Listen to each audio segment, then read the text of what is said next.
Good morning, everybody. My name is Trudy, and I'm the founder of InsightLA, and here with you many, if not most, Sunday mornings. Um, Next Sunday, I'm really happy that I've been inviting him forever, and finally he can come, that Eric McCullum will be joining us and teaching.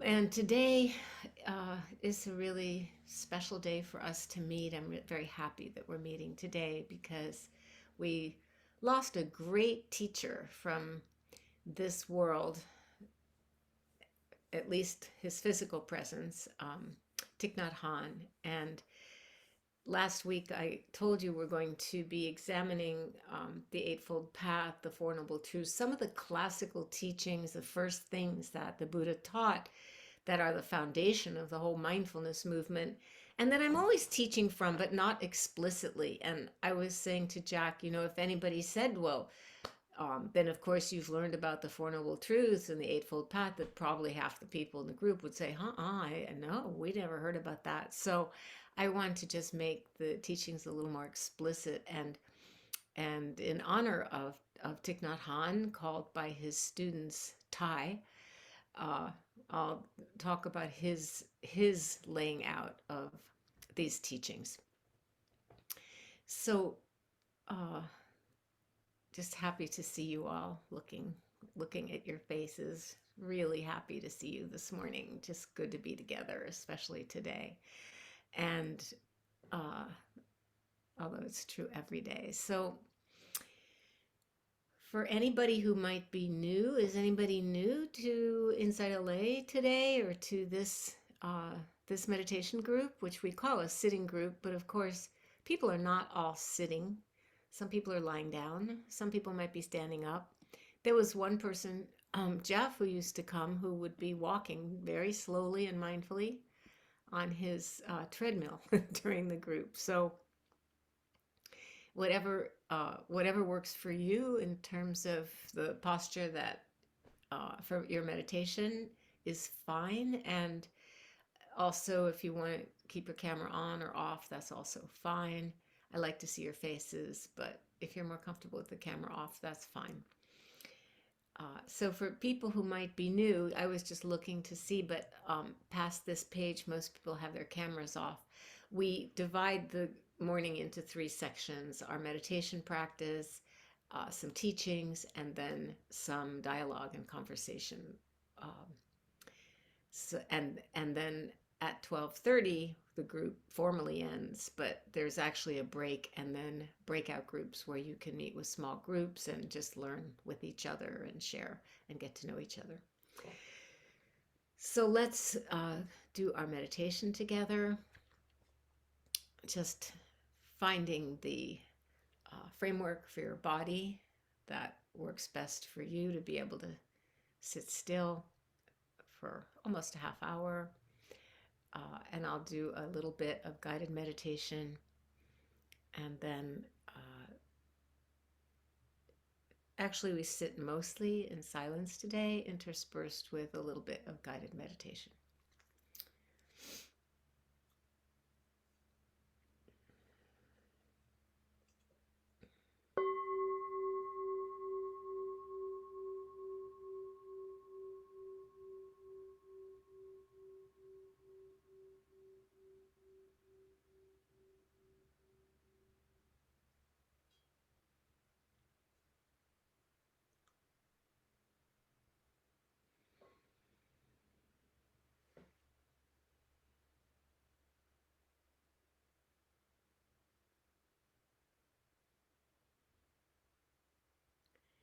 So beginning with taking a deep breath in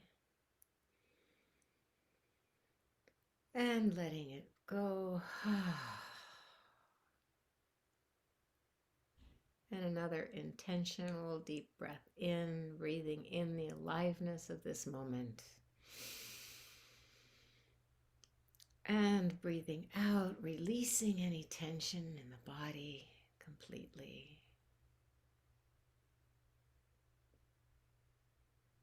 And once again.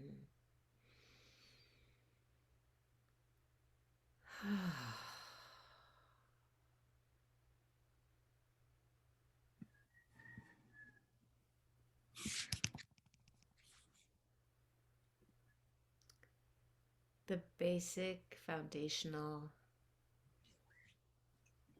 core teaching of mindfulness of breathing goes like this. Breathing in, I know I'm breathing out. Excuse me, breathing in, I know I'm breathing in. And breathing out, I know I'm breathing out.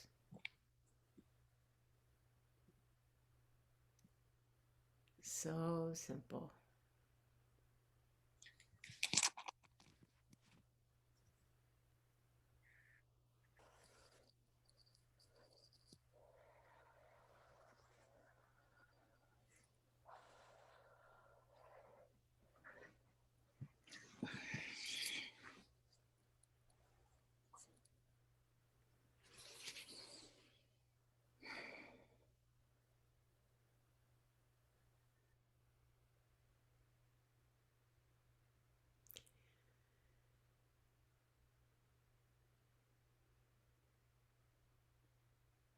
So gently resting the attention with the movement of the breath and knowing how it is for you in this moment.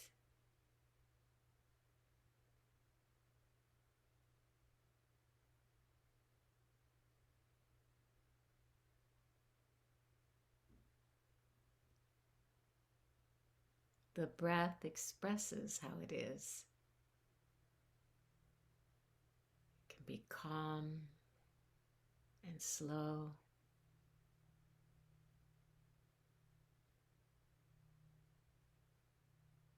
Kind of rough or shallow.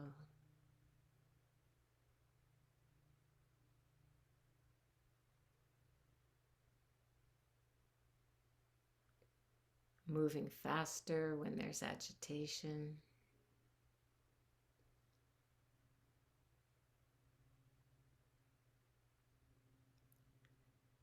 Breathing a little bit deeper as the mind and body settle down.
And mindfulness with the breathing means that there can be thinking and feelings and sounds and sensations as we breathe.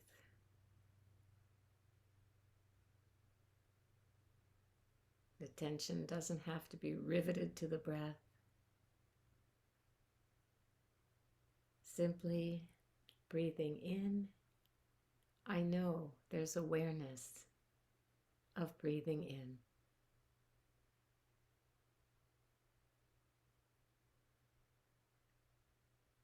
And breathing out, I know I'm aware of breathing out.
And turning the corners of the mouth up into a half smile.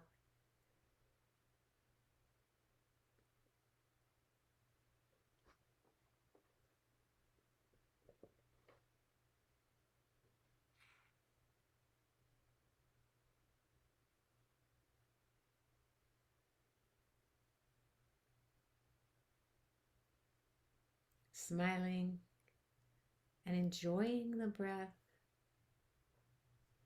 enjoying this steady companion, always happening here and now.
In meditation, we're sitting on the banks of the stream of consciousness,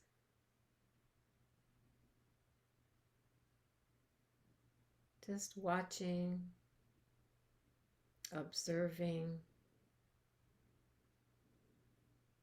this river of thought and feeling and perceptions flowing on and on, while we sit still.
And coming back to the mindful breathing.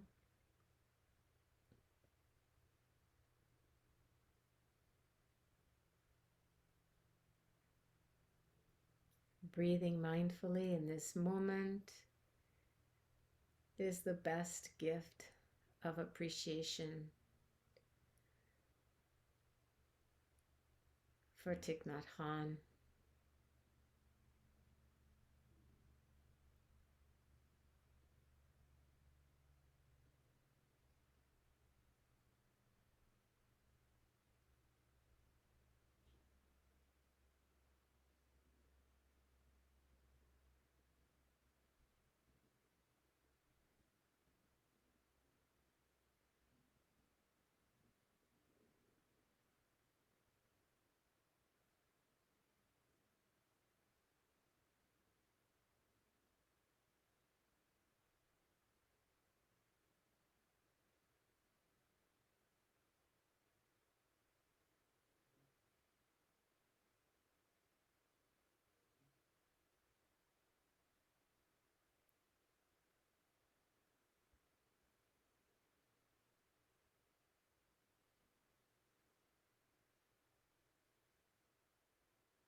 And again, sitting, lying down, standing, even slowly walking along the banks of the river, looking at, mindful of, aware of this stream of consciousness and perceptions. Notice where they can just flow by, appearing, moving along, and vanishing. And where the attention kind of gets snagged and fixated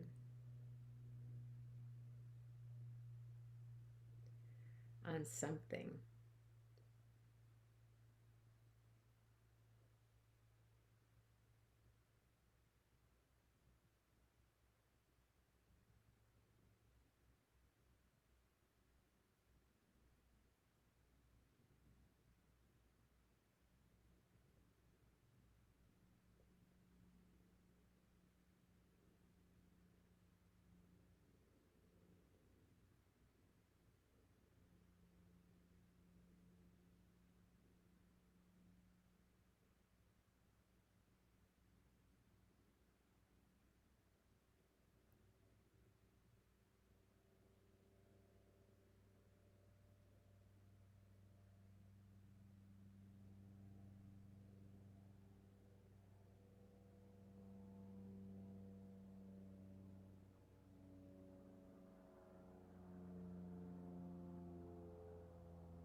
And just observing with loving awareness, breathing in, breathing out, watching this stream of perceptions flow by. Just this much mindfulness, this much loving awareness right now can release the snags, untie some of the knots where the attention gets stuck.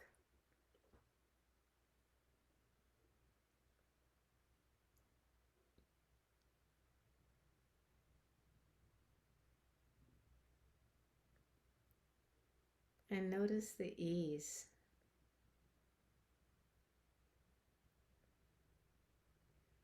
the relaxation that comes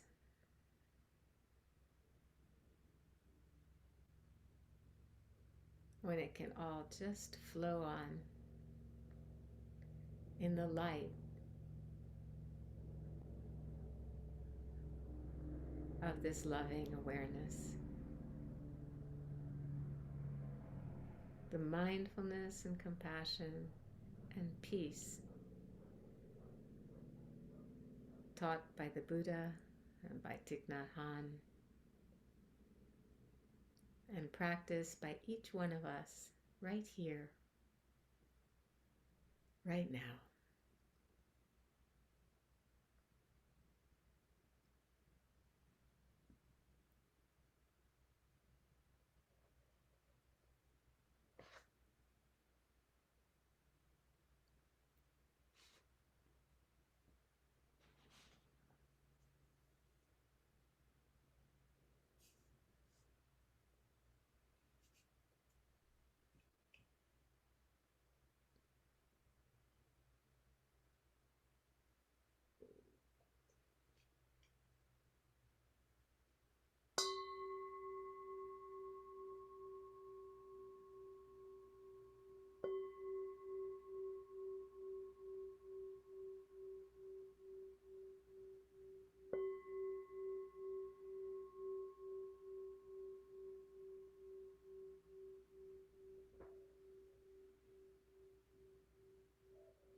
So many of you, I'm sure, have appreciated the teachings of Thich Nhat Hanh. You know, he's been such an ongoing and dedicated presence in the Buddhist world for his whole life, really. And you may have heard him, you may have attended a public talk.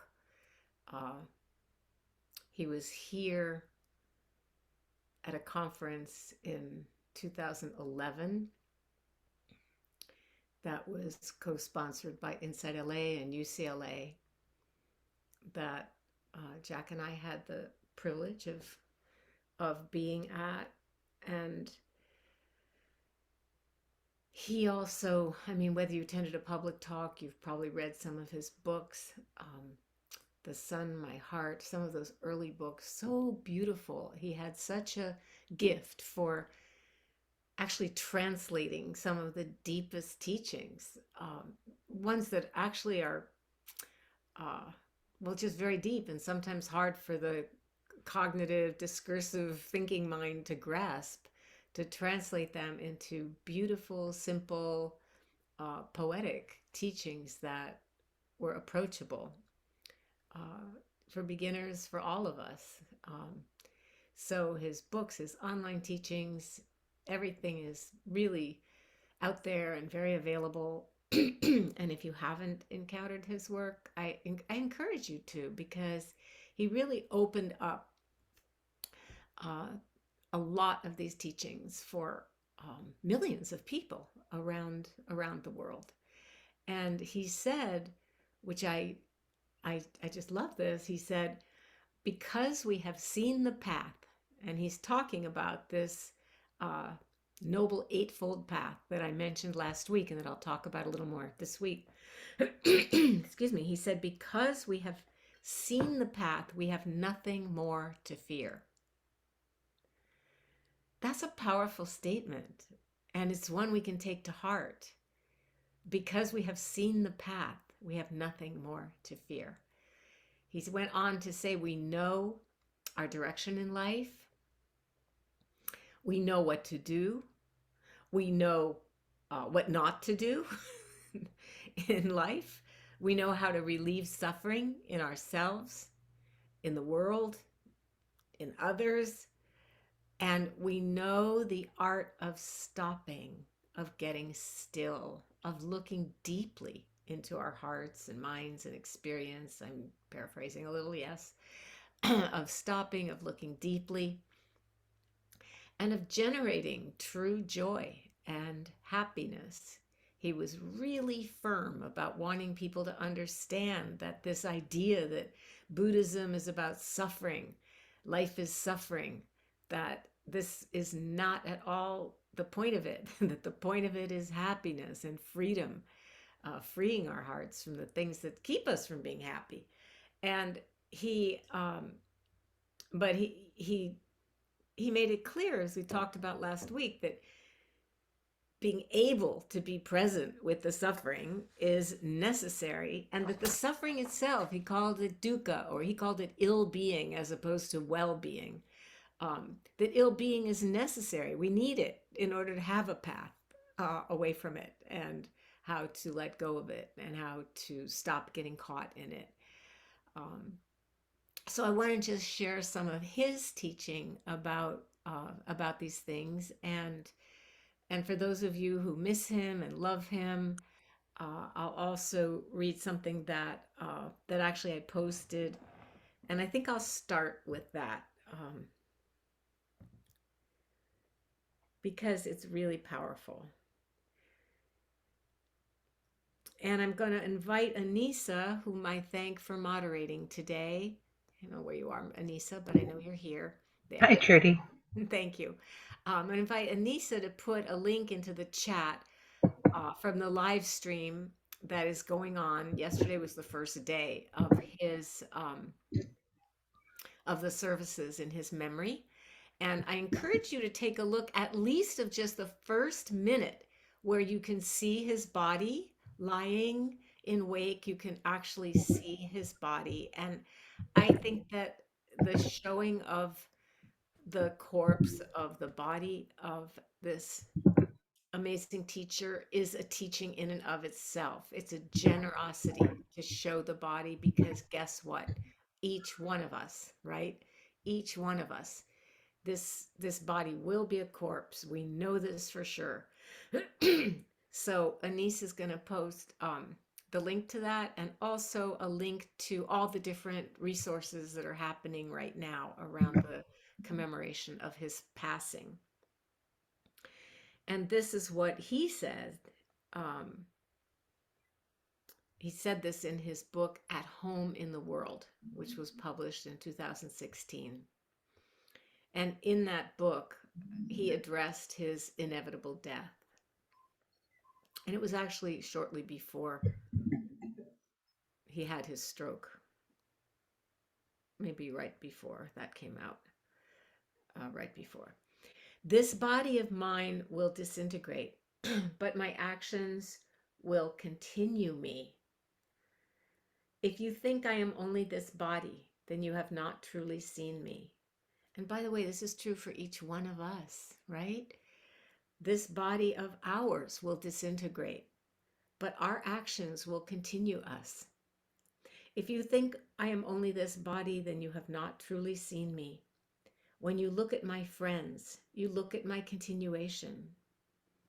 When you see someone walking with mindfulness and compassion, you know she is my continuation. I don't see why we have to say, I will die, because I can already see myself in you, in other people, and in future generations. Even when the cloud is not there, it continues as snow or rain. It is impossible for the cloud to die. It can become rain or ice, but it cannot become nothing. The cloud does not need to have a soul in order to continue. There's no beginning and no end. There will be a dissolution of this body, but that does not mean my death. I will continue always.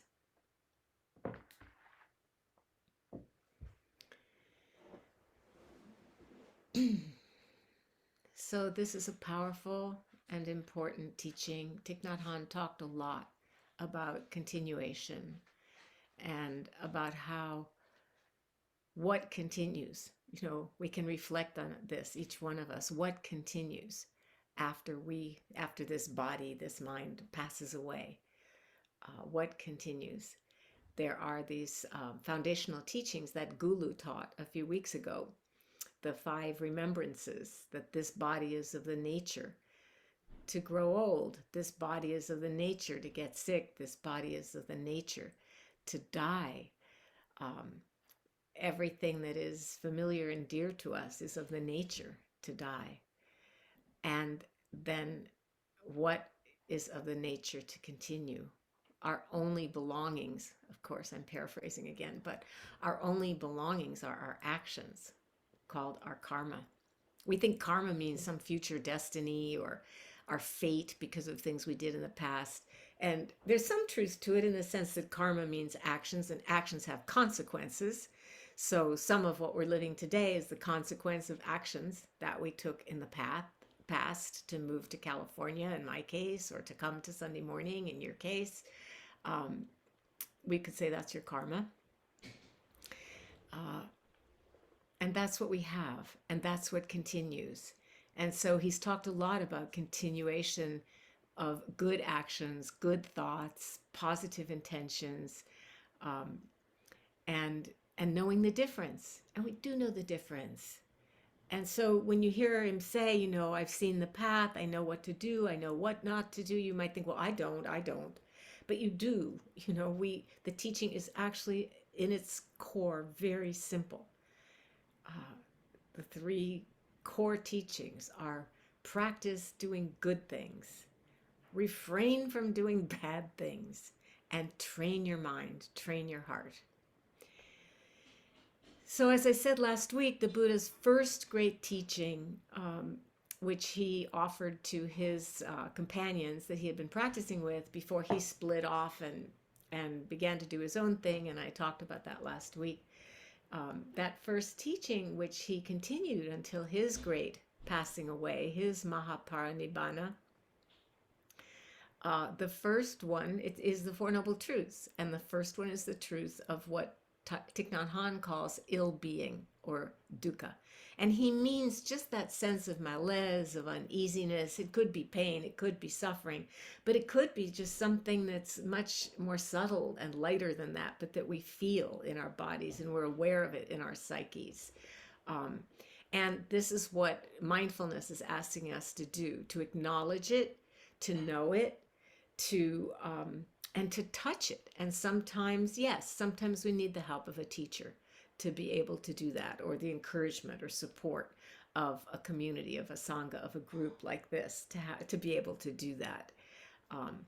And the second one, so the first one is that dukkha, being honest with ourselves that maybe everything isn't 100%, or what is that expression, all good. Maybe it's mostly good, but some not. Or and the second one is called samudaya, and it's how that sense of not being at home in your heart or your life in some way, having some insecurity or anxiety or ill-being, understanding how it came to be, understanding why it's there. And without being willing to acknowledge it, of course, we can't even understand how it came to be. And it's very simple, really.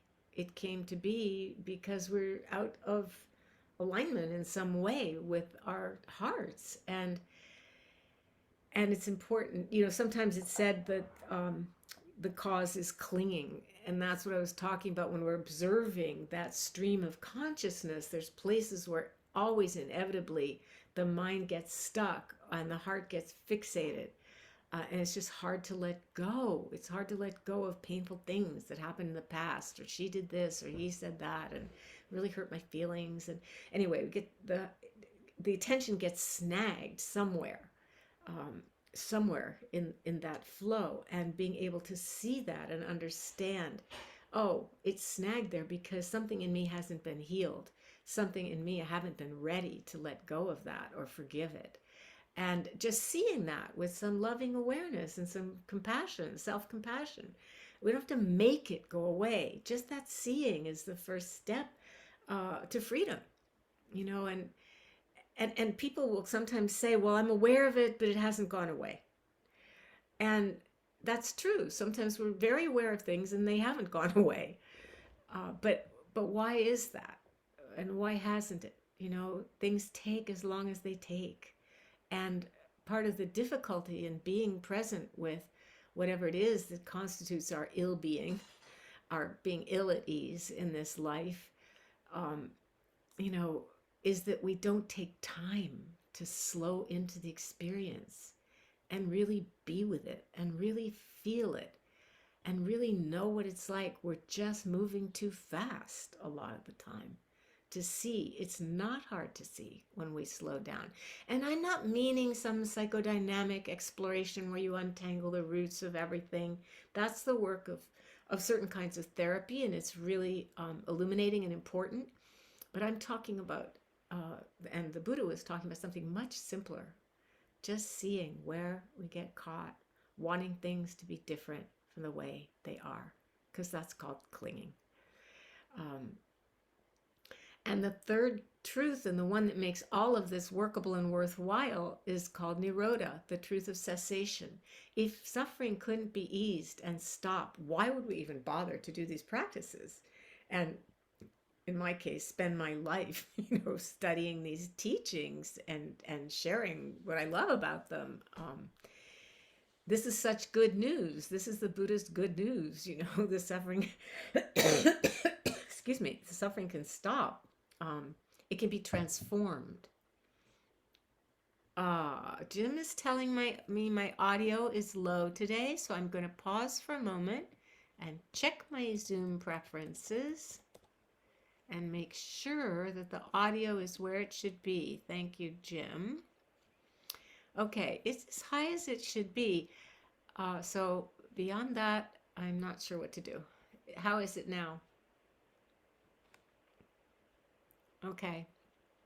All right. As long as you can hear me, just, I don't know, turn it up, tune it out, whatever works for you. As long as you can hear me. Okay.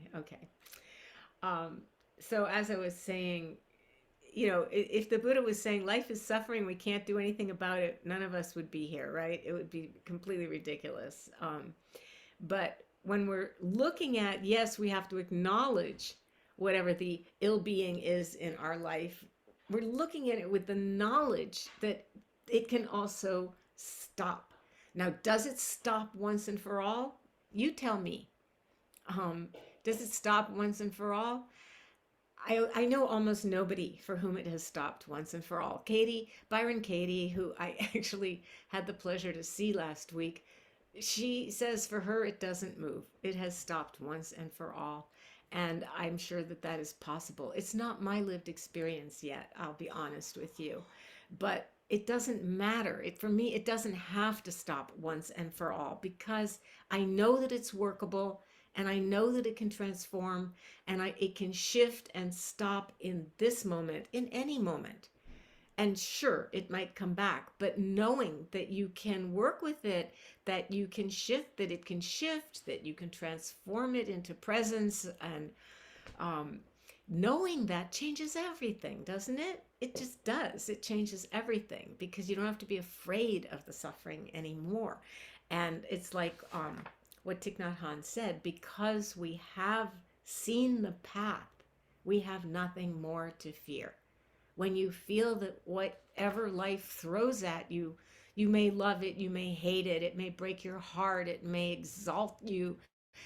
But if you trust that whatever life throws at you, you can work with, it's workable, it's not going to drown you, overwhelm you, or destroy you.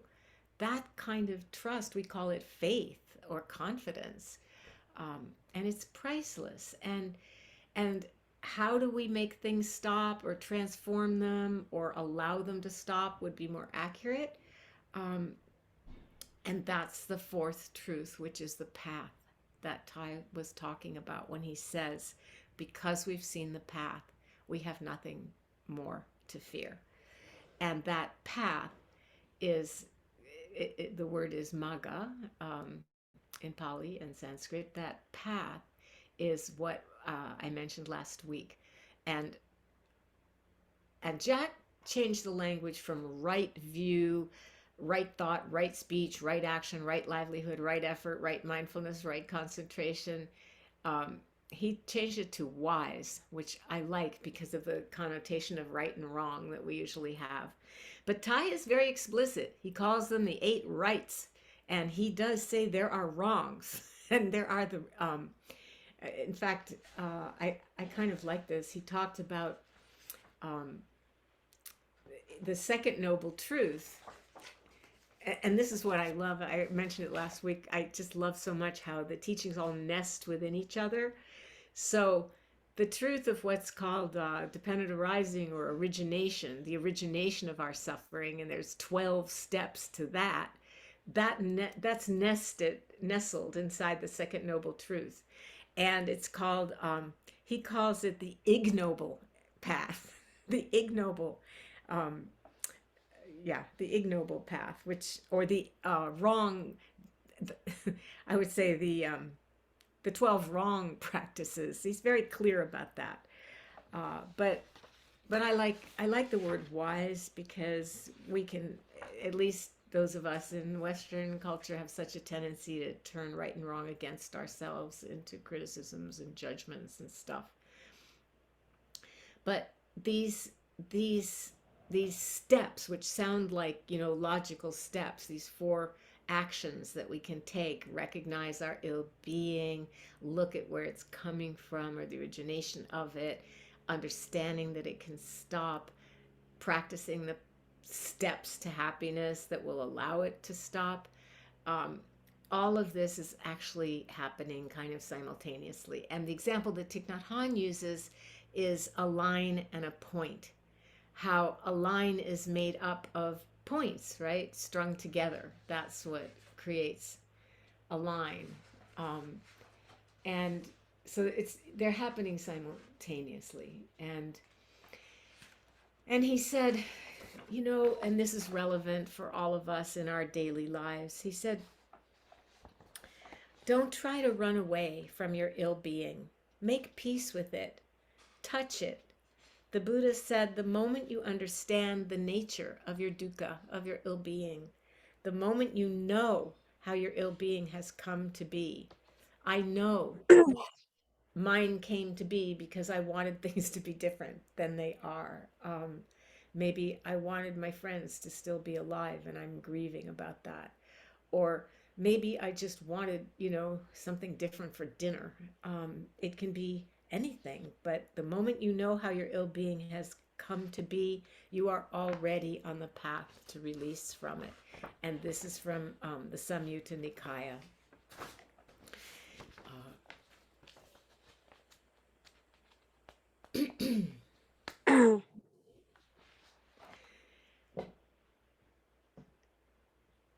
So I'm looking at the time. I want to talk with you a little bit about the first one, wise view, because we need that one as a foundation to understand the others.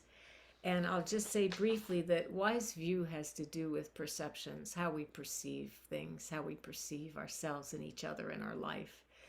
And the classic example that's used in the suttas is, walking along and, maybe it's dusk, it's getting dark, so you can't see everything that clearly.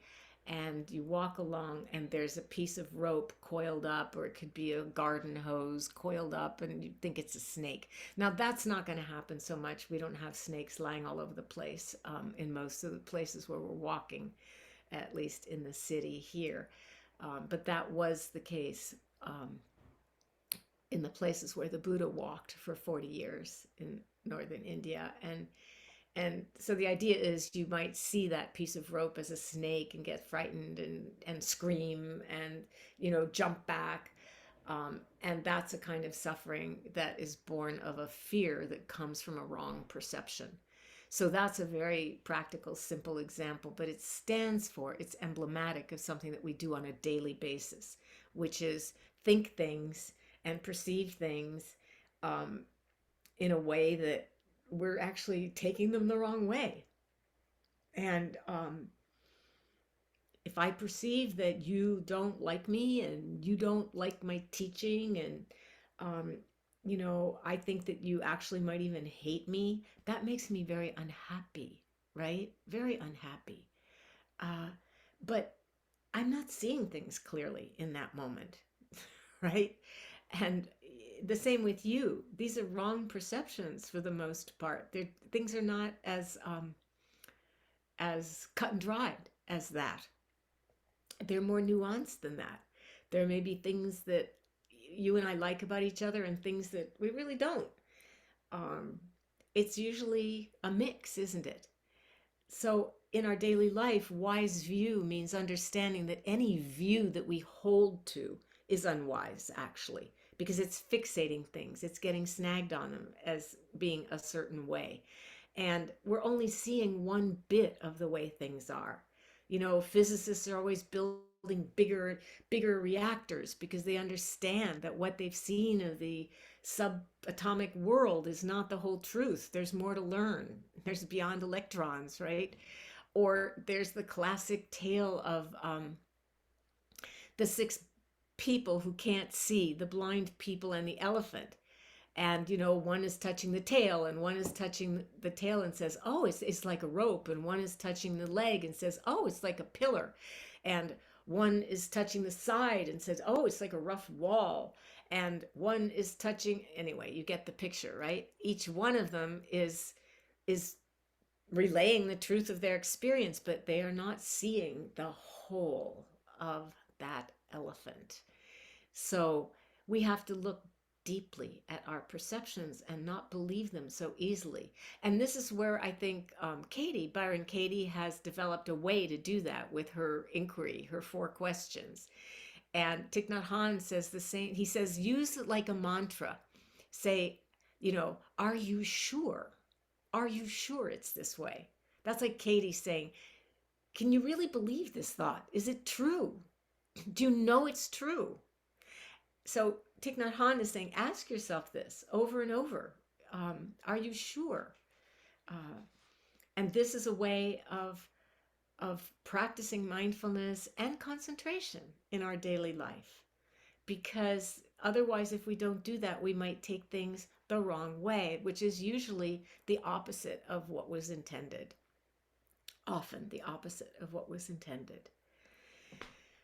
So, I love this stuff. I could just go on and on. A lot of suffering is caused by wrong perceptions. A lot of our suffering is caused by the stories that we tell about each other that may not be true. So it's important to ask ourselves, am I sure? But it's also to ask another person, to have the courage to check it out, to do a reality check and to say, is this true? Or are you feeling this way? Or just to check it out. And more we eliminate the things that, that aren't so true. And, excuse me. And we practice not the ignoble path, but the noble eightfold path, which I'll continue to talk about, and Eric will continue next week too. And that when we practice the noble eightfold path, our life starts to fill with more and more ease of well-being, more joy, and more ability to wonder, to not just know, been there, done that, but to wonder at the miracle of life, the miracle of mindfulness. Years ago, when I was a single mom, that book came out in 1975, Thich Nhat Hanh's first book about mindfulness. And nobody was talking about mindfulness yet, except the Buddha. And it was called The Miracle of Mindfulness. And I have to tell you, that book, I always think of the Rolling Stones song, Mother's Little Helper. That book became my mother's little helper because it talked about how time with your child, and if you're a single parent, you don't really get time without your child unless you're fortunate enough to be divorced and have a partner who takes them on weekends or something, or shares custody with you, but that wasn't my situation. And he would talk about how time with your child is your time when you're mindful. It was life-changing for me, life-changing. So I want to stop now. I don't really want to stop. I'm going to stop now and make room for you. One of my Zen teachers used to say, Zazen meditation is making room for another, is willingness to step back and make room for other experiences besides what's happening in my thoughts. So I'm stepping back to make room for you to bring forward whatever questions or reflections you may have from your own practice. And I just have to give a shout out to Fred Fuentes, who is here. If you would be willing to wave and raise your hand, Fred, because Fred was the first person who came to my first sitting group ever. And he was a pillar of our beginning Sangha, our beginning InsightLA community. And it brings me huge joy to see you today. Just like Lenny was what my first friend at preschool. She's from waving in from London. So if you would like to say something, yeah, raise your hand and then you can unmute yourself and we can have some exchange together.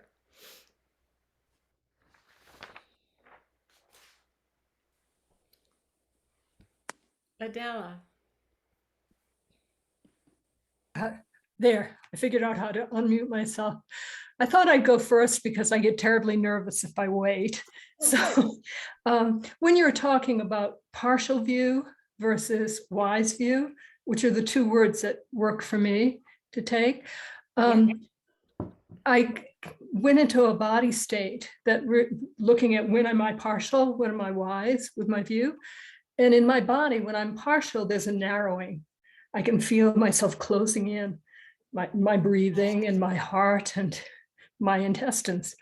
So that is a signal that I can use in my body to say, oh, partial view, step back, get bigger. Beautiful. Beautiful. Thank you. That is very useful for everybody to hear. Thank you. Thank you. Where are you, Adela? I'm in Taos, New Mexico. I thought she's in the Southwest. I looked at your furniture and I'm like, Yeah. I used to live in Topanga and I came to your group in person then.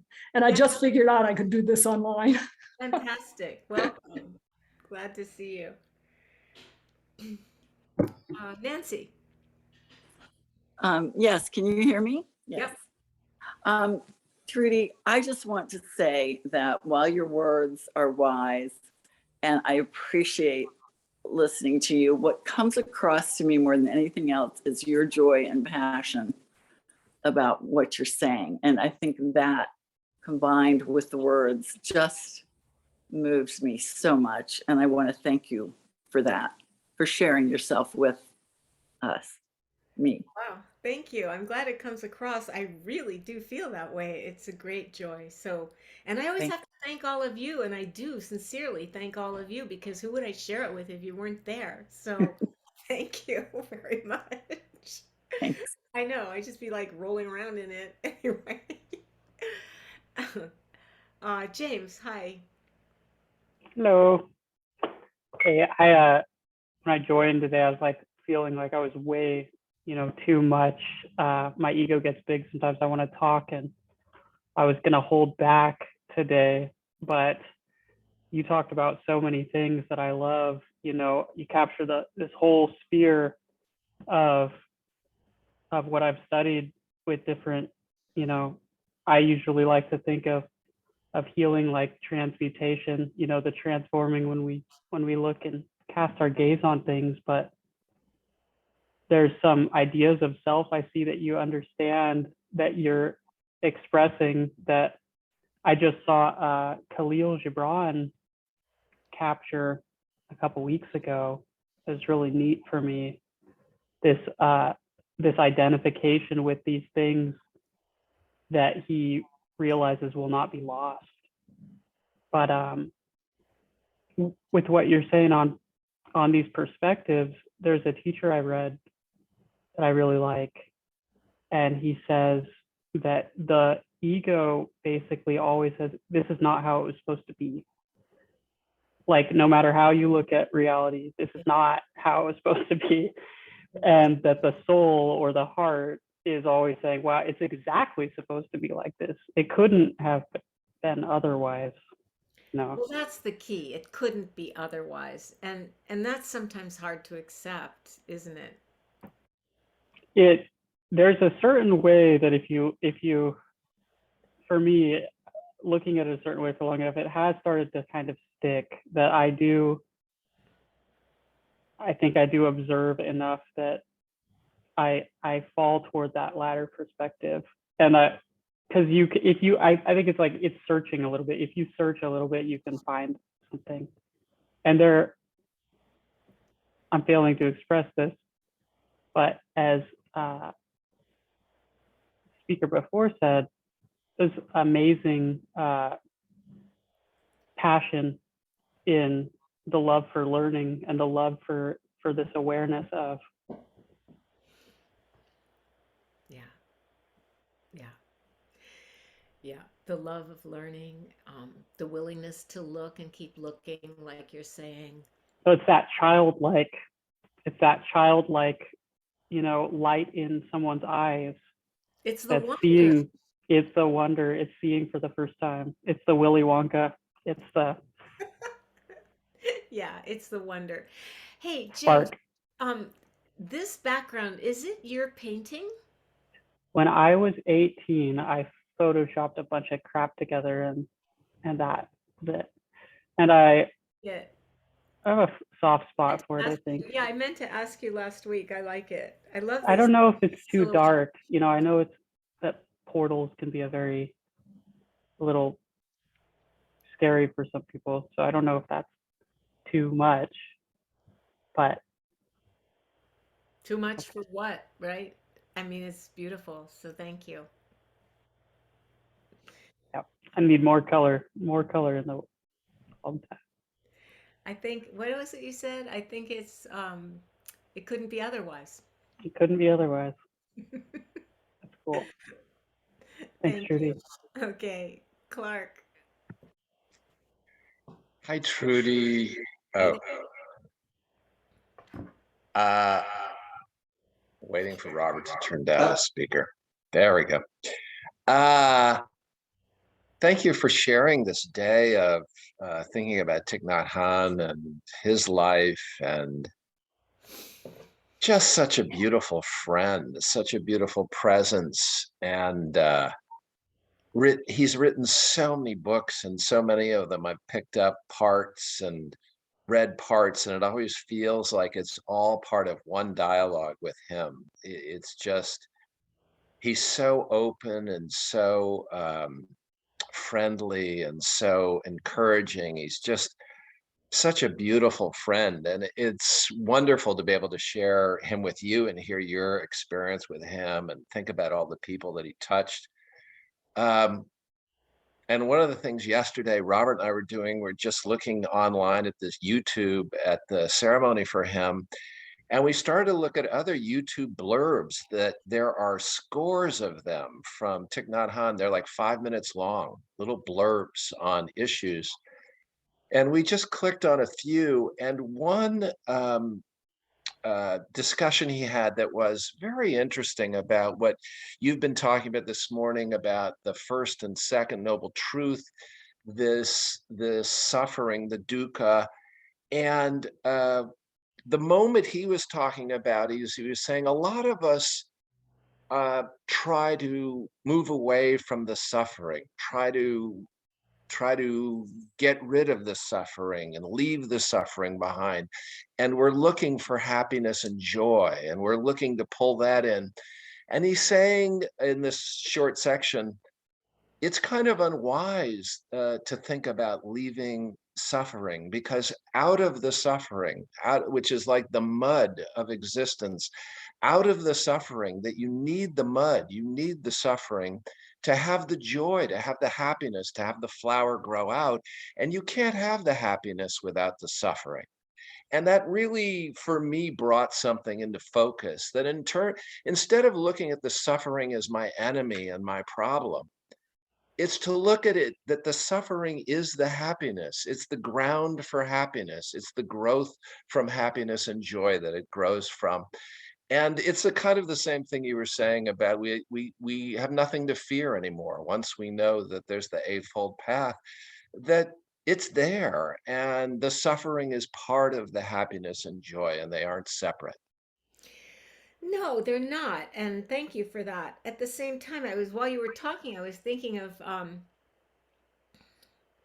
because I have some flowers in little pots, and I was thinking about one of them didn't really grow, and I was looking at the dirt, thinking, but there is a difference because even though I know that out of the dirt will grow the flower, I do like the flower better than the dirt. And Suzuki Roshi talked about this too in Zen Mind Beginner's Mind. He said, "Look, we love flowers, we hate weeds. Um, Actually, some weeds are beautiful, but he both are true. That's the beauty of it, the simultaneity of it. What you're saying is true. Yes, it's one thing. One we can't have one without the other, and it's also true that I like the flower better than the dirt. And that's okay as long as I'm not trying to pretend dirt doesn't exist or trying to grow flowers without dirt, etc., etc. Just to be simple about it. Thank you."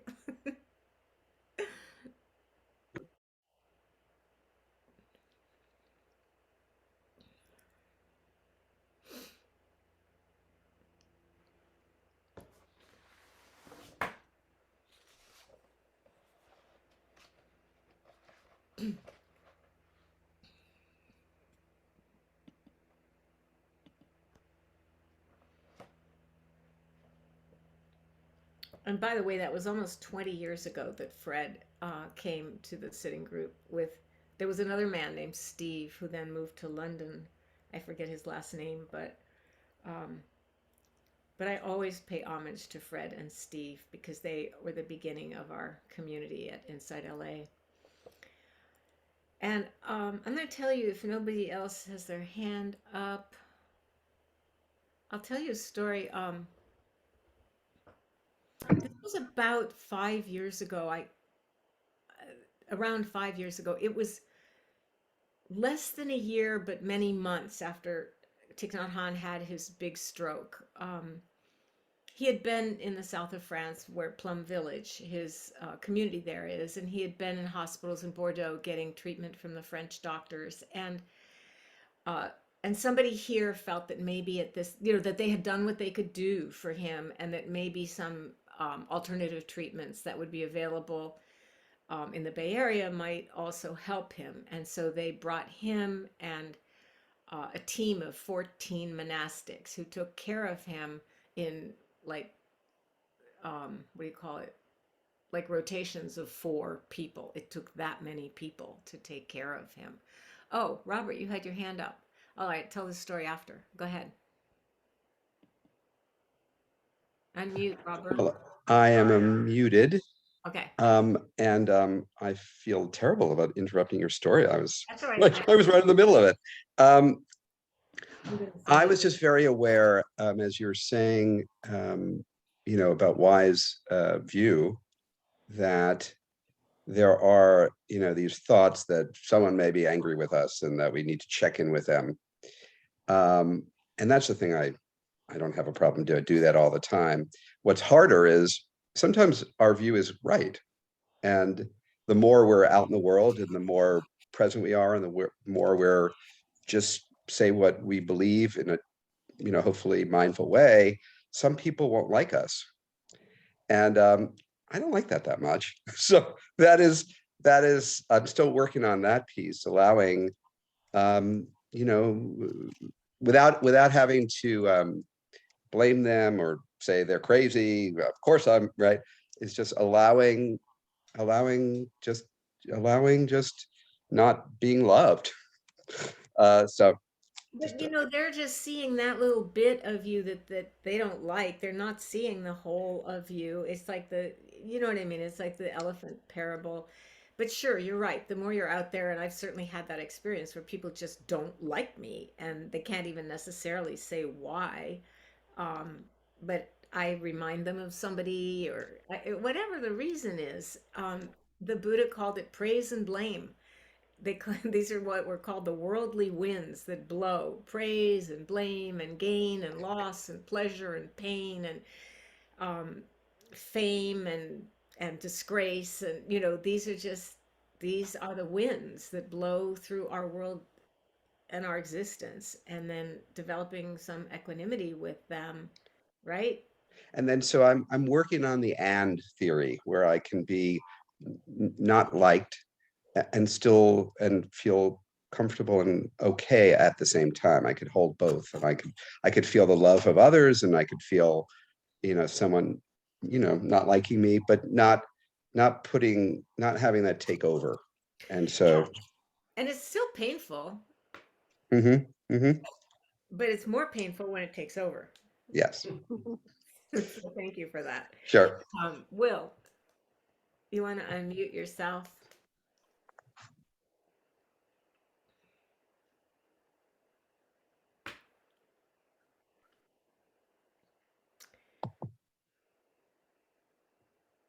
Will, I see that you unmuted yourself, but I can't hear you. Oh, you're muted again. Oh, Unmuted? Oh, it was an accident. Okay, thank you. Okay, so I'll tell you this story. I'll just continue. Um, so this person brought the monastics and Thai over to their very spacious home in San Francisco so that he could get some alternative treatments. And the monastics, I don't know, a couple times a week, they would open up to some friends who could come over and meditate with them. And Jack and I did that. We were teaching at that time, a teacher training um, at Spirit Rock. And then we heard that he was going to be leaving, that Ty wanted to go back to Plum Village and be in France in that community. Then later, of course, he went back to Vietnam. But when we heard he was leaving, we went because we realized this might be our last chance ever to meditate with him. And halfway, the other times he wasn't there. He was in the other room. He didn't come. And this time a monk brought him in his arms.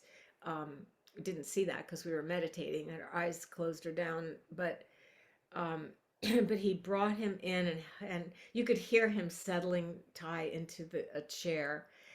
And then when we opened our eyes, it was so moving to see him. He was mostly paralyzed, but he had some ability on one side of his body to move, and he made a half bow instead of this, and he bowed to us.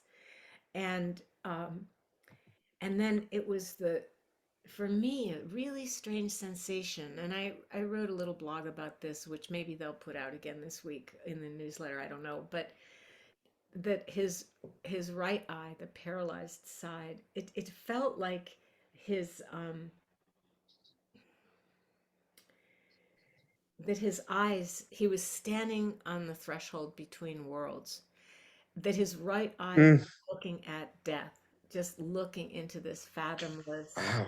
darkness, and that his left eye was looking at each one of us because he just went silently around the room. There were probably, I don't know, maybe 15 of us there, and or a dozen, and he went around the room and he just silently acknowledged each one of us with a little half smile, acknowledging each one of us without saying anything. um, it was so moving, and we were all, I mean, the room was filled with feeling when he left. And then, everybody had a cup of tea together, and that really was the last time that Jack or I saw him, or had a chance to practice with him. And it's, to me, quite amazing that he lived another 5 or 6 years after that, that he lived on. And I think that's a tribute to the care and love that surrounded him in his community. So Beth, yeah. Is tear and tear spelt the same way? Yeah. That's so weird. Because I'm trying to write to someone, you made me tear up, and I wrote, and it looks like you made me tear up. Oh yeah, it's written the same way, but you could mute yourself too, Robert.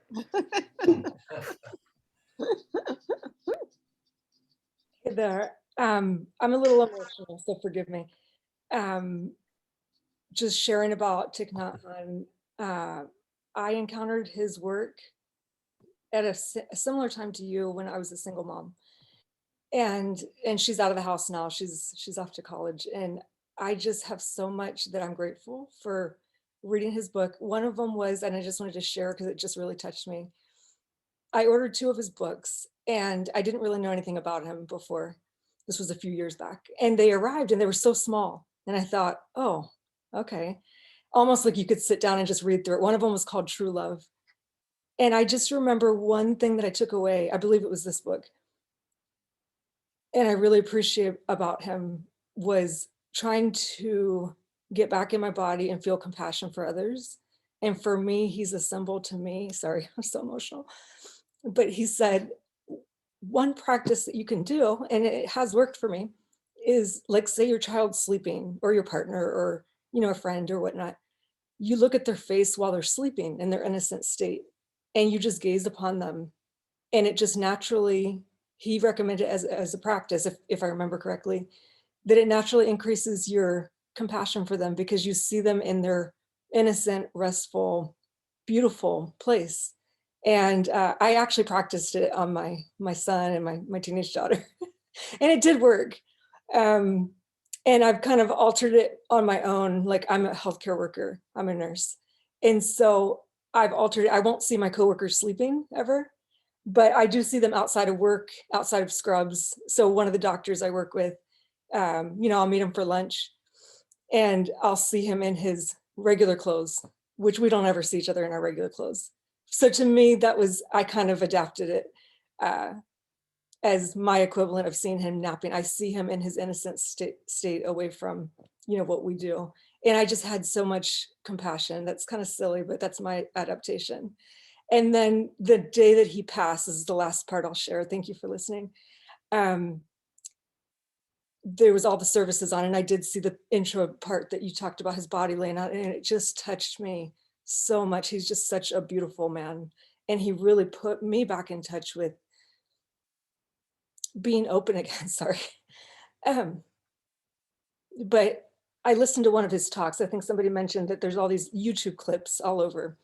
And one of his Dharma talks I listened to, I woke up the next day and actually tried it. He said he starts his day out with a practice. I don't know if it's every day, but he recommended this. He said, the first mindful breath that I take in, I smile. I physically smile. He said something changes. The second, and then I'll let that out. The second one, I believe he said it was, I'm grateful. I look at the 24 hours that I've been given, and I just look, and I'm thankful for that. And I only focus on this 24 hours. And I just am in a state of gratitude and breathe that out. And then the third one is, I just acknowledge I only am responsible for this 24-hour period. And I want to behave in ways and care in ways for others that does not harm and brings the least jealousy, envy, and can create love in the world. And then I breathe that out. And then the fourth one was, he just looks for ways to increase compassion. And I might have paraphrased that all wrong, but you get the general gist of it. And I woke up the next morning after he passed, and I was at the gym with my trainer, and there's a police station right across, and I'm on the treadmill, or I'm on the Stairmaster warming up. And I thought, okay, let's do this. Come on, let's, this man has guided me so well in other parts of my life. So I took my first mindful breath of the day. I was warming up, and I look out the window, and the police station's right across from me. I thought, I don't know if they can see me. Hopefully they can. But I just had a big grin on my face. I just took the biggest smile, in honor of him. And it did. I just felt different. So that's a long share. Thanks for listening. But I'm just really touched by your share today. And just this whole group is so beautiful. And I just love being in community and how he taught us to return home. And for me, I didn't know how to get back home for so long. So anyhow.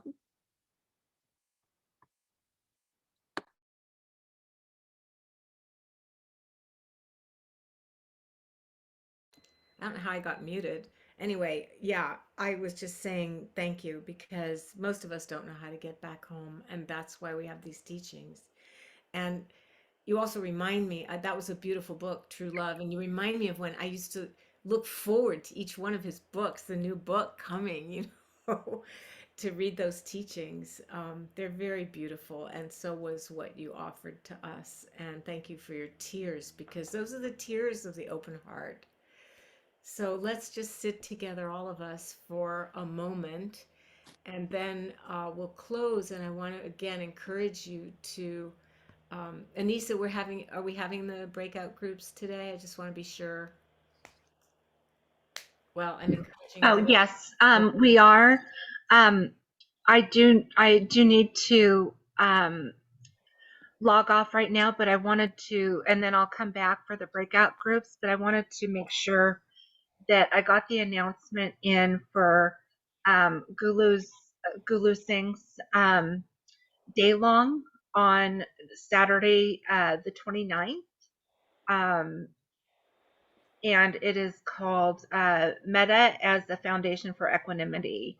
So I will post that link, and I will be back. I will be back to do the breakout groups at 12:40. Thank you so much, Anissa. You're so very welcome. Yeah, I didn't see your note about Gulu's day long, but Gulu's a great teacher, and I encourage you to, to do it. It's wonderful. So let's just sit for a moment.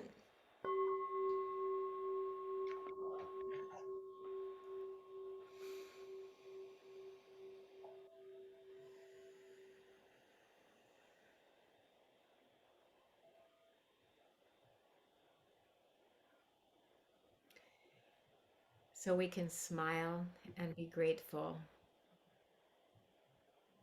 and take that mindful breath.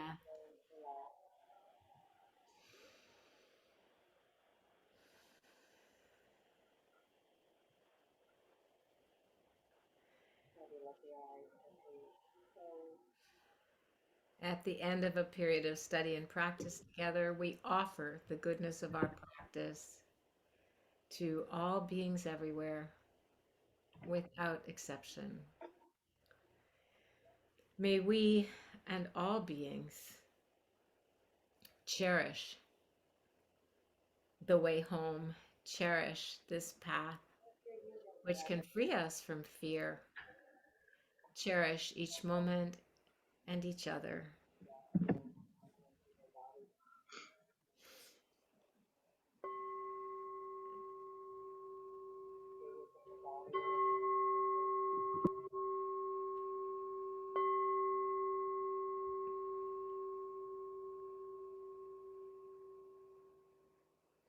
So thank you so much, everybody.